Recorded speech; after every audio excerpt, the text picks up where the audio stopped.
Shabbat Shalom, everyone. We are in Parshat Balak this week, and the first question that comes to mind is, who is Balak? What are we doing with this figure? What's happening? Balak is the king of Moab. He is frightened, we read, by the Israelites and what they just did. If we recall, in last week's Parsha, they defeated the Amorites and Og, king of Bashan. And so Balak goes and says what reminds us perhaps of what Pharaoh said, right? They are getting too numerous, these Israelites, too powerful. I don't like that.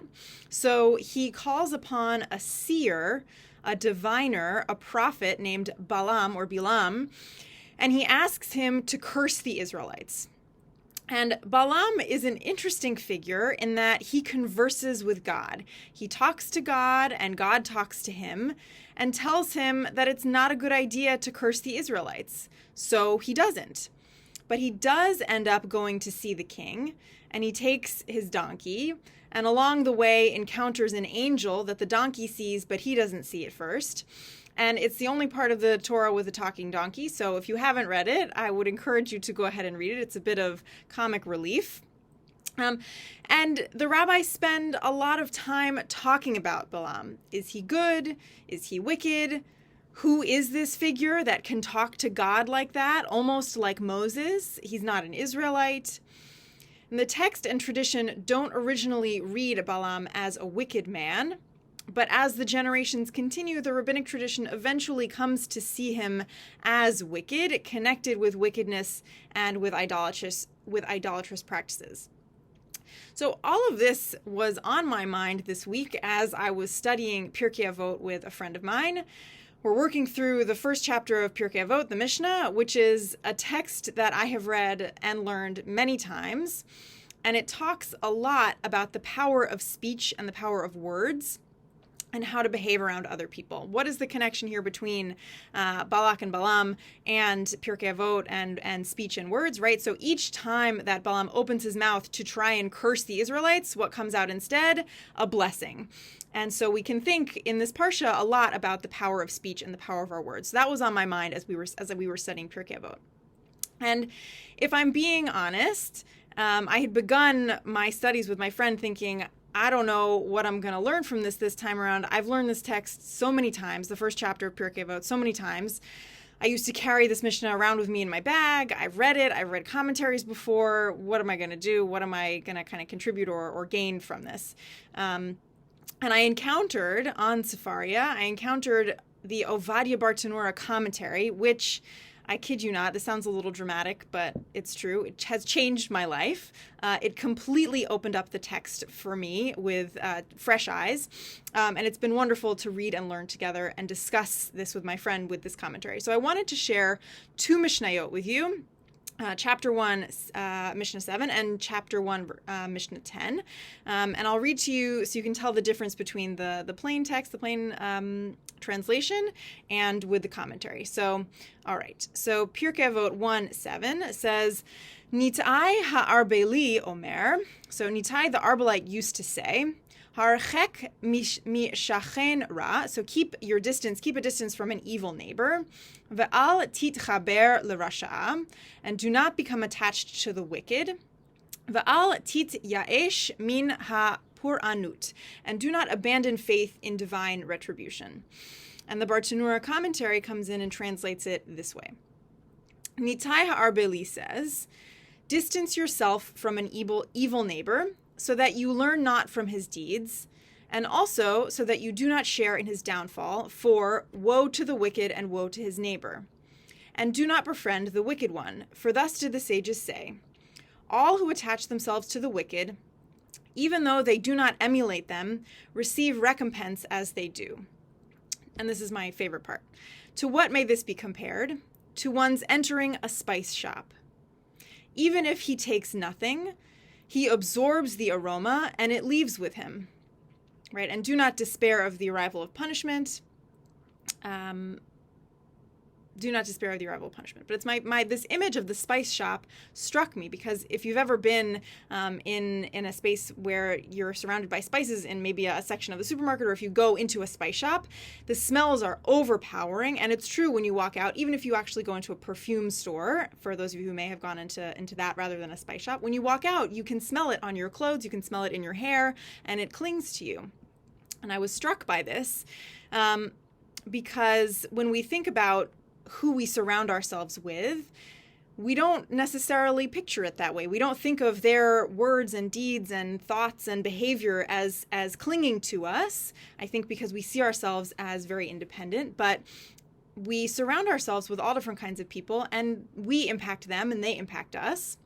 And this reminded me of Balak and Balaam, and who are they surrounding themselves with?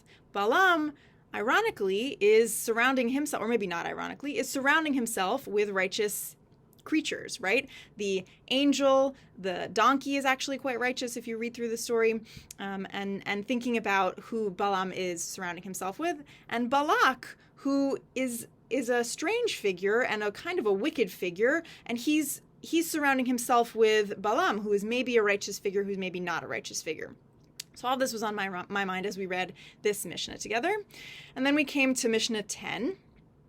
And this is what Mishnah 10 says in the plain translation. It says, Shmaya v'Avtalion kiblu mihem. Shmaya and Avtalion received the oral tradition from them. Shmaya Omer, Shmaya used to say, Ehov et hamalacha, love work, usna et harabbanut, and hate behaving in a superior kind of way, hate superiority, va'al tit vada l'rashut, and do not attempt to draw near to the ruling authority. And this is the Avadia Bar Tanura translation of this same text. Shmaya and Avtalion received it from them. Okay, there's a whole section about Avtalion's name. It's very interesting. You can take a look as far if you want to get into that. It's about Aramaic. I'm not going to go there. But Shmaya says, love labor. Even if one has enough for his livelihood, he should work. For, as it says in Ketuvot 59b, idleness leads to lassitude, and hate high station. Do not say, I am a person of eminence, and work is demeaning to me. And do not ingratiate, do not lord, do not, and hate authority, do not lord it over the people, for lordship buries its practitioners, and do not ingratiate yourself with the authorities, rashut, in order to assume authority in your own way. So, what does this mean, love work? It's a good question. What does it mean to love work? And the understanding that myself and my chavruta came to is that this seems to be an adjuration against the laziness of privilege. Right? And if we think about this connected to Balak, Balak wants to avoid facing the Israelites. In the very opening of our parsha, Balak wants to avoid facing the Israelites. He wants Balaam to go in and curse them for him, and he wants for Balaam to then go away. He doesn't want to deal with any of them. He just wants this unpleasant and scary thing to go away. He wants them to be cursed. He doesn't want to have to face them or deal with having to make those kinds of decisions about what he would do. And I can certainly relate to, I think, as many of us can, that unflattering characteristic that we see in Balak. There are things that I want to avoid facing, and there are people that, at times, unfortunately, I find myself unintentionally using, either because of my own laziness or my own exhaustion, or because of not realizing it.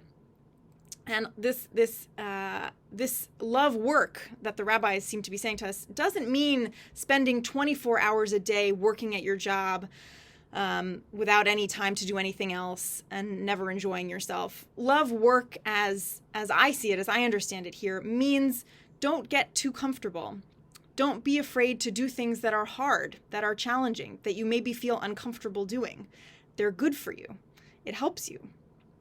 So, in thinking as well about these two pieces, in thinking about avoiding wicked people, right? Thinking about who we surround ourselves with, and in thinking about loving work and facing the things that might be uncomfortable or difficult or scary to us, I was reminded of in our, as I always say, in our maroon sidurim, in the Sim Shalom, in Birkot HaShachar, on page 7, we say, Yehi ratzon milfanecha Adonai Elohai v'Elohei avotai. May it be your will, Adonai, my God and God of my ancestors, to protect me this day and every day from insolence in others and from arrogance in myself. Save me from vicious people, from evil neighbors, and from corrupt companions. Preserve me from misfortune and from powers of destruction. Save me from harsh judgments. Spare me from ruthless opponents, be they members of the covenant or not.